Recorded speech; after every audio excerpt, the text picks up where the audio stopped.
Ahoana marina ity tsy fandriam-pahalemana ity? Isan'ny lokaloka nataon'ny filoham-pirenena ankehitriny io, ny anafoana tsy fandriam-pahalemana eto amin'ny tany sy ny firenena. Mahalasa saina ihany anefa ny toe-zavamisy ankehitriny mandroana ny tsy fandriam-pahalemana eto Madagasikara. Ny tandroka aron'ny vozona ve no tsy misy, sa ny paikady ataon'ny mpitondra amin'izany mihitsy no tsy mahomby? Betsaka mantsy ireo toerana izay ahitana tsy fandriam-pahalemana io eto amintsika, ary tena mampitaraina vahoaka mihitsy. Totazana mihitsy aza,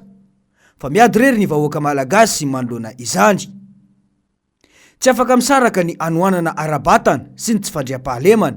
ary ny fahantrana. Ny fahantrana sy ny anoanana mantsy no mitondra sy miteraka ny tsy fandriam-pahalemana io.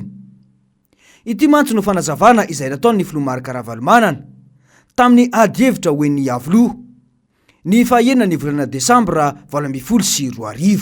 Ka na inona resahana raha mbola tsy miverina eto amin'ity firenena ity le hoe fitsinjaram-pahefana tena izy, na ho afarana daholo avy ny expert rehetra avy any États-Unis, avy any Belgique, hélicoptère ry tsisy Belgique le izy delija zavatra tianankiray tiako resahana hoe apetrakitsika aloha zany tanina hoe ina no politika miainga apetrakitsika le fitsinjaram-pahefana tena izy, miainga avy any amin'ny fokotany, dia eo amin'ny andro-masom-pokon'olona amin'ny fokotany no malala tsara fandehanana raha io. Dia rehefa avy eo miakatra makeo amin'ny commune, apetraka ny asma be ny tanàna, be ny tanàna ny tompon'ny tanàna, izy ny premier magistrat de la ville. Noho izany zany averiny zay. Faharoa makaty amin'ny faritra, zay zavatra anankiray. Dia rehefa avy eo ireo mpitandro filaminan'ireo tsy azo sangisanginindreo, tsy azo tondrana olona venivelandreo hanao démonstration, tsy tatry zareo zany, tsy tatry zany, satria izy apetraka hoe mpitandro filaminana ko angalana olona venivelona. Fa zao tokony atao fanaraka aminy dia izy no fanina makany dia sena manao an'izy. Zay zavatra hitako anaovana an'io ary io misy taktika io. Tsy vita fotsiny hoe nda atao ny fanafoanana dalo, tsy maintsy créena koa ny asa ho an'olona tena, satria tena lasaka katerina. Tsy maintsy atao zany le création d'emploi, tsy maintsy ezahantsika ny ahafahana manentana ny olona rehetra any amin'ny fokotany, amin'ny fokon'olona omena azy ny sakafo. Zany tsy maintsy atao. Mazava ny fanazavany teo. Io rehetra nolazain'ny filoha Ravalomanana teo izay no tsonotsinyavin'ny filoham-pirenena ankehitriny io tamin'izany fotoana izany. Te ametraka mihitsy angamba, fa mahay izy ka tsy atoro. Ity mantsy no nambarany momba io tsy fandriam-pahalemana io. Rehefa ho lany filohan'ny repoblika eo ny teny avelo rano nataoko amin'ny vahoaka malagasy, hélicoptère 10 novidiko hitandrona amin'ny filaminana manerana ny Madagasikara. Tena izany tokoa ve ny zavamisy ankehitriny? Raha fitaovana kosa aloha dia ary tanteraka ny tafika malagasy, ary matanjaka tsara mandritra ny fampisehoana eny amin'ny kianjan'ny Mahamasina. Saingy ny tena mampalahelo dia ny tsy fahafehezana tsy fandriam-pahalemana io. Raha ny dokam-barotra natao any tetikasa IEM io anefa nandritra ny fampielezan-kevitra, dia ho paradisy i Madagasikara raha ihany Rajoelina no mitantana ny firenena. Paradisa tokoa ve i Madagasikara ankehitriny? Ny tsikatra aza dia natao ho fiarovana seza ny tafika eto amintsika, ary isan'ny lasibatra izany ny zandarmaria. Tsy mipetraka intsony ny mahatandroka aron'ny vozona azy ireo, fa lasa tandroka aron'ny seza ny mpitondra sisa.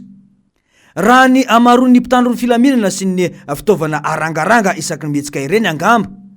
ka tena miparitaka eny fotony izy ireo, dia inona fa ilamina tanteraka io resaka tsy fandriam-pahalemana io. Saingy ny hita dia atao mivangongo eto an-drenivohitra avokoa izany. Raha isan'ireo jeneraly sy ny manam-boninahitra ara-tafika dia i Madagasikara no champion du monde. Ino nefa no tsy hafehezana tsy fandriam-pahalemana izay tena mampijaly vahoaka io? Hoy mantsy ny vahoaka madinika hoe vakotrano eny tsefatsefany moa ny alatralatra madinidinika ny alaboly efa tsy tenenina intsony, fa dia mampalahelo ary tena mijaly le vahoaka eny. Zay moa zany mangataka tsara amin'ny fanjakana foibe hoe razo ny fanjakana foibe atao ny sekretera amin'ny didiny gendarmerie hoe mba apure le gendarme ao tanànana eo, fa tena raha anakifito izy ny eo commune telo ny didiny, telo midadasika be ny eo tanànanay fotsiny tsy haiko tsony hoe raisanano nga manentao hoe misy zavakitrano ary misy very ary misy zao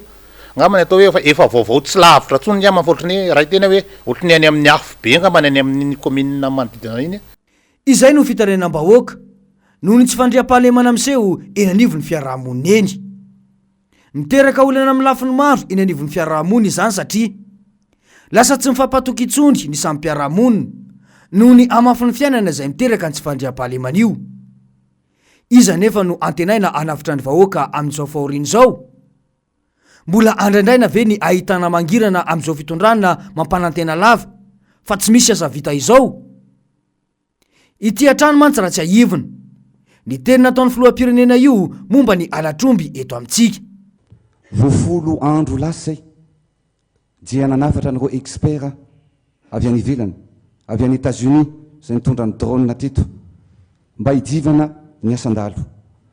voatsy ela ihany kory dia tonga teto ny expert mitondra ary mitondra ny hoe ahoana fomba fampiasana zany puce zany tena foana tokoa ve ny alatromby eto amintsika ankehitriny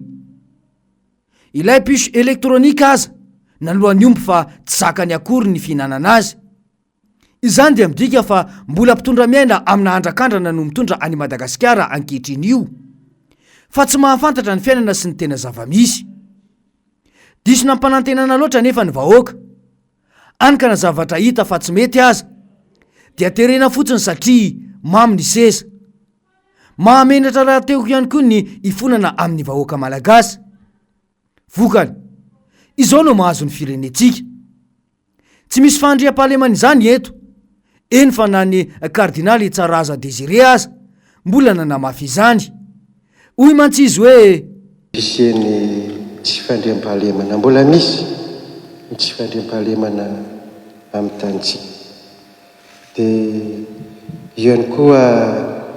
ty corruption zay mbola manjaka ity dia ihany koa moa ny lalana sasantsasany izay mbola mila fanarenana mazava angamba ny fanazavany teo tsara ho marina aloha fa tsy vao androany no nanao antsoavy momba ny tsy fandriam-pahalemana sy ny tsy fandahanan-draharaha ary ny ampimamba maro samihafa miseho eto amin'ny firenena ataon'izao fitondrana izao ny kardinaly dia mipetraka ny fanontaniana hoe ina no itsandrasan'ny mpitondra io ny andraikiny aiza ny lokaloka natao tamin'ny vahoaka malagasy ity mantsy no fizorona vavolombelona nataon'ny olom-pirenena iray be dibe ny mivery teny aminay teny dia maty tamina tendrombohitra anankiroa hoe ambomena ny anankiray moa ndray teo taponakafatra dia rehefa mivonondra lahateny le omby dia reo aloha ny toerana mivonjenay ngo dia any le omby maty dia rehefa nitady tany zahay zay sivolahy no niaraka zany zay nyray dia zay sivolahy io niara-niala teo amin'le toerana naverezan'le omby dia nakeny miakatra nakeny an'le tapona ambomena dia nitady tao anatin'ny alakininna rehetrarehetrarehetra tao zay tsy nahita dia mivadika anakany ambadika le ambomena zahay dia misy arabe lalatsaretra zay tao ambadika an'le ambomena teo zany hitanay indray ny dian'omby ty zalahy ny dian'omby fa andao arahana am'zay ty dian'omby ty rehefa narahanay ny dian'omby nisy dian'olona anankiroa manaraka amin'ny dian'omby ny olona anankiray nitarika ny omby lehilahy ary ny anany nandroaka ny omby vehivavy dia rehefa nandeha am'izay narahanay io dian'omby io ny navaratra nandehanan'ny omby zany amin'ny commune Kadinandriana ihany io fa tsy mivoaka dia rehefa ny navaratra dia narahanay hatrany ny dian'omby tonga teo akaikin'le tanàna namary anina tsika tsy afaka mamahany ty trano ty izy le gendarme raha tsy miantso chef-pokotany miantso ray aman-dren'ny tanàna dia inona ny atao dia hoe raha misy numéro ana chef-pokotany any aminao dia atsy hoe raha chef-pokotany fa zany dia amorona ray aman-dren'ny tanàna dia lasa namoro ray aman-dren'ny tanàna dia tonga ny ray aman-dren'ny tanàna dia nijerena tsara le trano hoe inona aby ny idin'le trano tsisy idin'le trano tsisy gadana tsisy inona fa tsaiby zay no nataony idin'le trano dia nitenen'le gendarme hoe araomas hitanareo tsara zany fa zao ny zava-misy ka voaiko ty trano ty dia mivahana le trano dia tratranay tao an-trano ny omby rehefa hitanay tao an-trano ny omby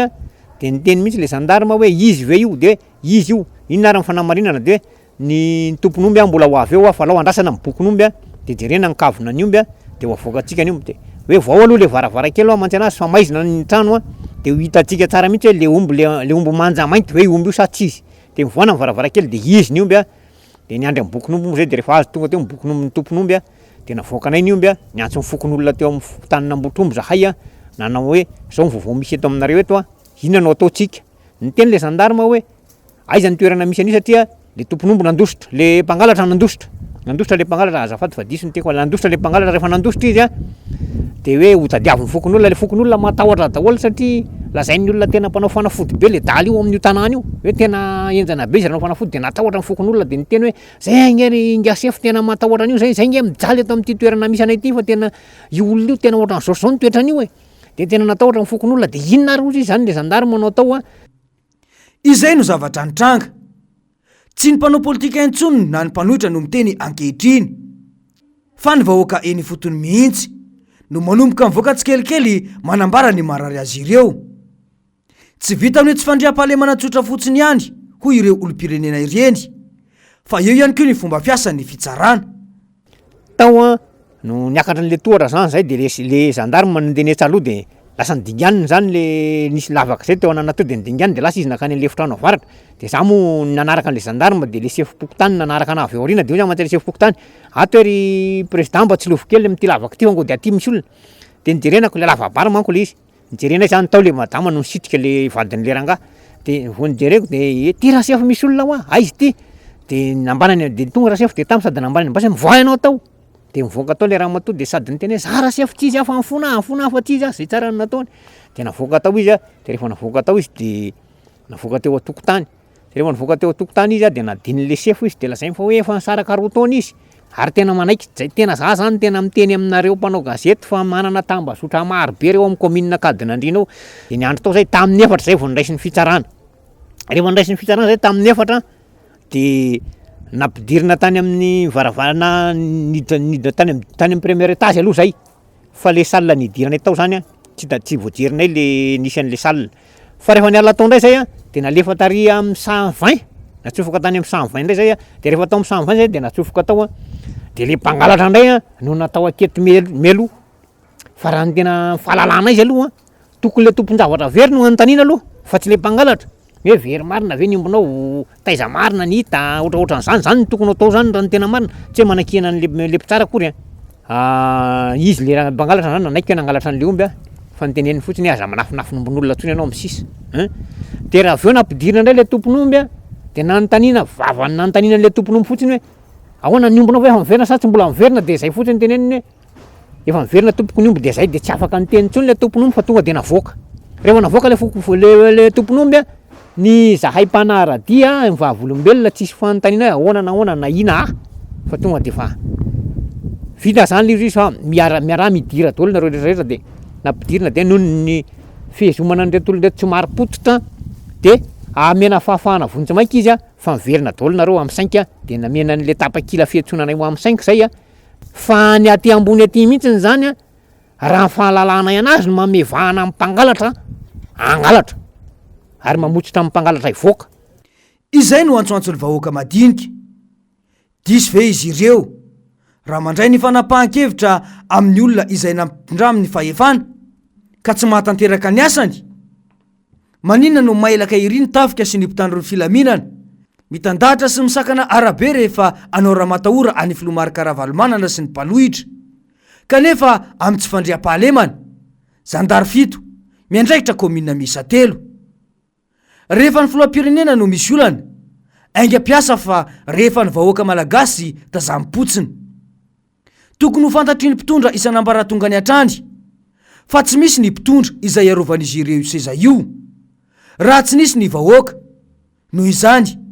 ny vahoaka no tokony arovana voalohany ny mifanipaka amin'izany mantsy ny zava-misy eto ny mpitondra ny tsara ambina amin'ny basy sy ny fitaovana raitra fa ny vahoaka malagasy kosa miatra ny irifiriny tsy fandriam-pahalemana fa ahoana mariny